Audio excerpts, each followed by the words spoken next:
A salvação da casa, 21º dia. Sempre que Deus fala sobre a vida eterna, a unidade básica é o indivíduo e nunca a casa. Entretanto, quando se trata de salvação, Deus sempre usa a casa como uma unidade. A salvação é para nós e para a nossa casa. A promessa de Deus, a salvação da casa. A base da nossa fé são as promessas de Deus. Se nos firmarmos nisso, seremos abençoados. E a promessa de Deus é para a salvação da nossa casa. Responderam-lhe: crê no Senhor Jesus e serás salvo tu e tua casa. Atos 16, 31. Naturalmente, o entendimento básico é que a casa inclui o casal e os filhos. Não devemos temer perder nossos filhos, mas também não devemos ser negligentes em levá-los desde pequenos a conhecer o Senhor Jesus. Primeiro, toda a família entrou na arca. Disse o Senhor a Noé: entra na arca, tu e toda a tua casa, porque reconheço que tens sido justo diante de mim no meio desta geração. Gênesis 7, 1. A arca não foi preparada para uma pessoa, mas para toda uma família. A Bíblia diz que Noé era justo, mas em nenhum lugar está escrito mesmo sobre os seus filhos. Mesmo assim, a salvação foi para os filhos e as noras. Todo novo convertido deveria trazer toda a sua família para a arca. Se crermos assim, Deus honrará a nossa fé e salvará a nossa família.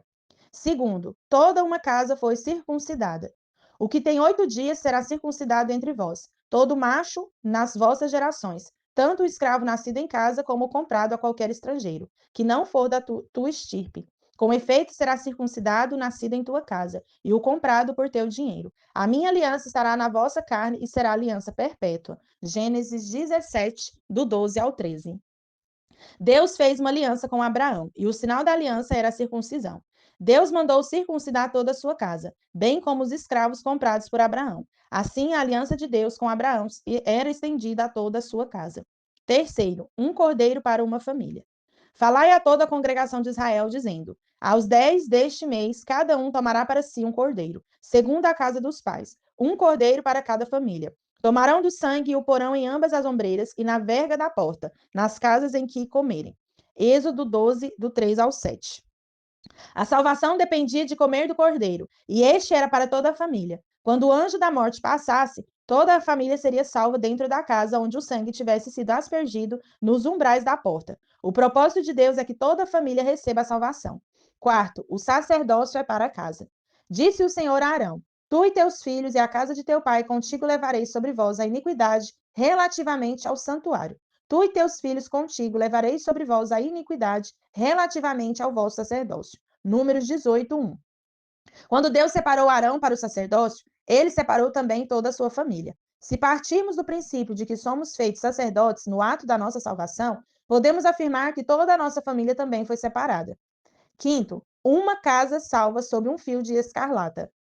Qualquer que sair para fora da porta da tua casa, o seu sangue lhe cairá sobre a cabeça, e nós seremos inocentes. Mas o sangue de qualquer que estiver contigo em casa cai sobre a nossa cabeça, se alguém nele puser mão. Josué 2,19. Porém a cidade será condenada, ela e tudo quanto nela houver. Somente viverá Raabe, a prostituta, e todos os que estiverem com ela em casa, porquanto escondeu os mensageiros que enviamos. Josué 6,17. O sinal da salvação de Raabe era o fio escarlate na sua janela. Todos os habitantes de Jericó foram mortos, mas os que estavam dentro da sua casa foram salvos. Provavelmente, os pais e irmãos de Raabe foram salvos. E isso mostra que a conversão de um filho pode mudar a história de toda a família. Sexto, a bênção sobre a casa. Ficou a arca do Senhor em casa de Obed-edom, o geteu, 3 meses, e o Senhor o abençoou e a toda a sua casa. 2 Samuel 6:11. Por esse texto, também ficamos sabendo que a bênção de Deus é para a casa, para toda a família. A unidade básica na bênção não é o indivíduo, e sim a casa. Precisamos ter isso claro em nossa mente. Aqueles que são cabeça de família podem buscar a salvação de toda a família, porque esta é a promessa de Deus. Devemos nos agarrar a esse princípio e nos apropriar da bênção de Deus. Entretanto, mesmo que você não seja o cabeça de sua casa, como era o caso de Raabe, você pode se apegar a Deus pela salvação de toda a sua casa. Não é apenas a salvação. Toda a bênção de Deus é para nós e a nossa casa. Sétimo, alegre-se toda a casa. Lá comereis perante o Senhor vosso Deus, e vos alegrareis em tudo o que fizerdes, vós e as vossas casas, no que vos tiver abençoado o Senhor vosso Deus. Deuteronômio 12, 7. Esse dinheiro dá-los-ás por tudo o que deseja a tua alma, por vacas ou ovelhas, ou vinho, ou bebida forte, ou qualquer coisa que te pedir a tua alma. Come-o ali perante o Senhor, teu Deus, e te alegrarás, tu e a tua casa. Deuteronômio 14, 26. Oitavo, a casa de Zaqueu. Então Jesus lhe disse: Hoje houve salvação nessa casa, pois que também este é filho de Abraão. Lucas 19, 9. Creio que é tempo de começarmos a pensar na salvação de famílias e casas inteiras, e não somente de indivíduos. Ainda que a salvação seja individual, Jesus declara que houve salvação na casa. A esfera de salvação de Deus é a casa, e não o indivíduo. Se crermos na salvação individual um a um, é assim que teremos, mas eu o desafio a crer na salvação de famílias e casas, como declara a palavra de Deus. Nono, a casa do oficial do rei. Com isto, reconheceu o pai ser aquela precisamente a hora em que Jesus lhe dissera: Teu filho vive, e creu ele e toda a sua casa. João 4, 53. Precisamos alargar o espectro do nosso trabalho. A igreja deve se encher não de indivíduos, mas de famílias. Décimo, a casa de Cornélio. Piedoso e temente a Deus com toda a sua casa, e que fazia muitas esmolas ao povo, e de contínuo orava a Deus. Atos 10, 2. O qual te dirá palavras mediante as quais serás salvo, tu e toda a tua casa. Atos 11, 14. A salvação de Cornélio é uma tremenda demonstração de que Deus trata com a casa e não com indivíduos. 11º, a casa de Lídia. Depois de ser batizada, ela e toda a sua casa nos rogou, dizendo: Se julgais que eu sou fiel ao Senhor, entrai em minha casa e aí ficai. E nos constrangeu a isso. Atos 16, 15. Os apóstolos pregaram e toda a casa de Lídia se converteu. 12º, o carcereiro de Filipos. Respondeu-lhe: Crê no Senhor Jesus e será salvo tu e a tua casa. Atos 16, 31. Se alguém crê no Senhor, toda a sua casa será salva. A menor unidade na Bíblia não é o indivíduo, e sim a família. Mesmo que não entendamos o conceito completamente, devemos crer e nos apegar a essa promessa. A casa precisa ser o alvo do nosso trabalho. Se visarmos casas, ganharemos casas. Deus faz as coisas de acordo com a nossa fé. 13º, a casa de Crispo. Mas Crispo, o principal da sinagoga, creu no Senhor com toda a sua casa. Também muitos dos coríntios, ouvindo, criam e eram batizados. Atos 18, 8. Naqueles dias, parece que a graça de Deus operava de modo a atingir toda a casa. Talvez, por vivermos numa sociedade extremamente individualista, temos dificuldade de pensar na salvação tendo a família como unidade. Nesses dias, cremos que Deus vai salvar famílias inteiras. 14º, o Pentecoste é para você e seus filhos. Pois para vós outros é a promessa, para vossos filhos e para todos os que ainda estão longe, isto é, para quantos o Senhor nosso Deus chamar. Atos 2:39. A promessa do Pentecostes é para toda a família. Cada cabeça de família precisa aprender a reivindicar essa promessa na vida dos filhos. 15º, paz nesta casa.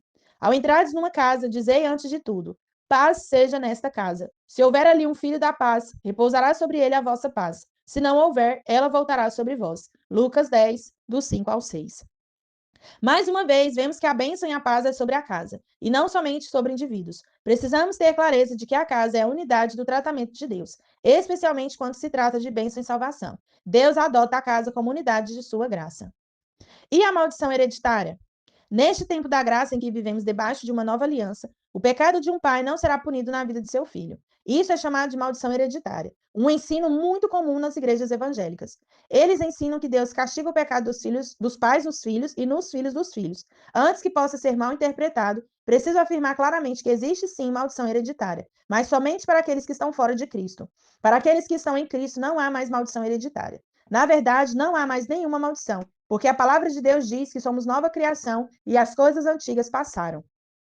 E assim, se alguém está em Cristo, é nova criatura. As coisas antigas já passaram, eis que se fizeram novas. 2 Coríntios 5:17.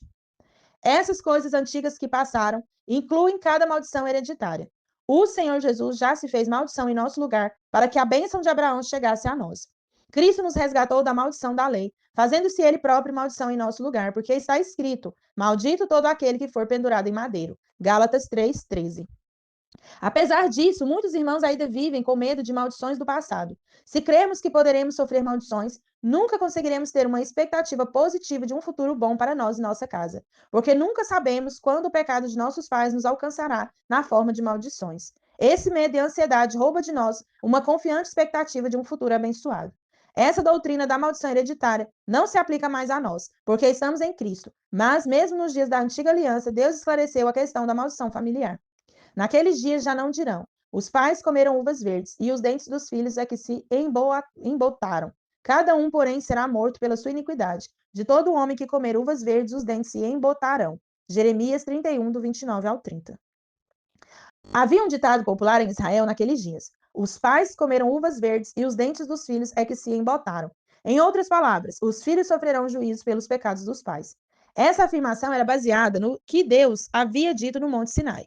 Eu sou o Senhor teu Deus, Deus zeloso, que visita a iniquidade dos pais nos filhos, até a terceira e quarta geração daqueles que me aborrecerem. Êxodo 25. Não há dúvida de que isso está escrito no Velho Testamento. Mas a glória de Deus, porque não estamos mais debaixo da lei do Velho Testamento, estamos debaixo de uma nova aliança. O problema é que alguns crentes ainda vivem com base na velha aliança. E se vivemos como se estivéssemos na velha aliança, então continuaremos com medo, pois Deus disse que visitaria a iniquidade dos pais nos filhos, embora hoje a nova aliança declare que todos os nossos pecados foram punidos na cruz de Cristo, de forma que para nós não há mais nenhuma condenação. O Senhor Jesus pagou o preço completo dos nossos pecados, dos pecados de nossos pais e dos pecados dos pais de nossos pais. Vivemos debaixo de uma nova aliança, na qual Deus declara que dos nossos pecados ele não se lembra. Acrescenta: também de nenhum modo me lembrarei dos seus pecados e das suas iniquidades para sempre. Hebreus 10, 17. Essa é a principal cláusula da nova aliança. Ela foi estabelecida sobre essa premissa: o Senhor não se lembra dos seus pecados. Deus não mais trata com você baseado no seu pecado. Antes, ele lida com você com base no seu substituto perfeito, Jesus Cristo. Essa é a principal diferença entre as duas alianças. Na antiga aliança, o Senhor não se esquecia dos pecados, e por isso ele castigava os filhos e os filhos dos filhos. Se Deus se lembra, ele julga. Mas na nova aliança, ele diz que de nenhum modo se lembra dos seus pecados. Você está vivendo debaixo de qual aliança? Todos os crentes hoje estão, na verdade, na nova aliança. Mas, infelizmente, muitos vivem com uma mentalidade da velha aliança. Eles vivem esperando o julgamento, o castigo e a maldição. Creia na salvação de toda a sua casa. Estou convencido de que em toda a família, o Senhor estabelece a casa como unidade de tratamento. Todo aquele que foi justificado pela fé precisa levantar-se pelos de sua casa para a salvação. Realmente a fé é individual, mas de alguma forma a unidade básica de Deus é a família.